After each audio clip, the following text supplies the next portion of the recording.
అందరికీ నా వందనాలు. లోకాసువార్త 2వ అధ్యాయము 52వ వచనం చదువుకుందాం.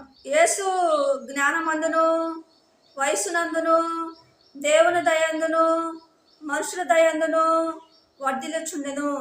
యేసు ప్రభుల వారంట చిన్న వయసు నుంచే మనుషుల చేత ప్రేమించబడేవాడిగా ఉండంట, దేవుని చేత ప్రేమించబడేవాడిగా ఉండంట, తల్లిదండ్రుల చేత ప్రేమించబడేవాడిగా ఉండంట. మన పిల్లలు కూడా తల్లిదండ్రుల చేత ప్రేమించబడాలి అంటే, దేవుని చేత ప్రేమించబడాలి అంటే, మనుషుల చేత ప్రేమించబడాలి అంటే మన పిల్లల్లోని మంచి లక్షణాలు ఉండాలంట. మన పిల్లల్లోని మంచి లక్షణాలు ఉన్నప్పుడు తల్లిదండ్రుల చేత ప్రేమించబడేవారుగా ఉంటారు, దేవుని చేత ప్రేమించబడేవారుగా ఉంటారు, మనుషుల చేత ప్రేమించబడేవారుగా ఉంటారు అంటాడు దేవుడు. యేసు ప్రభుల వారు చిన్న వయసు నుంచే మనుషుల దయలోను దేవుని దయలోను తల్లిదండ్రుల దయలోను వర్ధిల్లేవాడిగా ఉంటారు. మన పిల్లలు కూడా తల్లిదండ్రుల దయలో వర్ధిల్లాలి అంటే, తల్లిదండ్రులు పిల్లలను ప్రేమించాలి అంటే, పిల్లలు తల్లిదండ్రులను గౌరవించేవారుగా ఉండాలి అని చెప్తున్న దేవుడు. తల్లిదండ్రుల మాటకు లోబడి జీవించేవారుగా ఉండాలంట.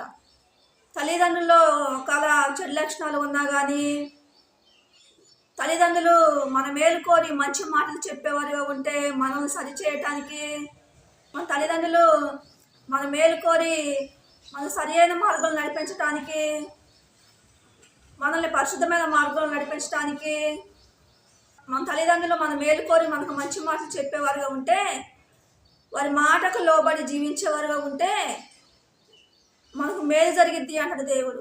అప్పుడు తల్లిదండ్రుల దయలో మనం వర్ధిల్లే వారంగా ఉంటాం, తల్లిదండ్రుల చేత మనం ప్రేమించబడే వారంగా ఉంటాం. కొంతమంది పిల్లలు తల్లిదండ్రుల్లో చెడు లక్షణాలు ఉన్నాయని, తల్లిదండ్రుల్లో లోపాలు ఉన్నాయని, తల్లిదండ్రుల పట్ల వినయం విధేయత లేకుండా ప్రవర్తించేవారుగా ఉంటారు, వారిని గౌరవించకుండా ఉండేవారుగా ఉంటారు. తల్లిదండ్రులు గద్దించినప్పుడు ఎదురు పోట్లాడేవారుగా ఉంటారు, ఎదురు కక్షలు తీసుకునేవారుగా ఉంటారు. అలా ప్రవర్తించే వారంగా ఉంటే పిల్లలు తల్లిదండ్రుల చేత ప్రేమించబడకుండా ఉండేవారుగా ఉంటారు, తల్లిదండ్రుల దయలో వర్ధిల్లకుండా ఉండేవారుగా ఉంటారు, ఈ లోకానుసారమైన జీవితం జీవించేవారుగా ఉంటారు. పిల్లలు తల్లిదండ్రుల మాట వినకపోతే ఈ లోకానుసారమైన జీవితం జీవించేవారుగా ఉంటారు, చెడిపోయేవారుగా ఉంటారు. అందుకే తల్లిదండ్రుల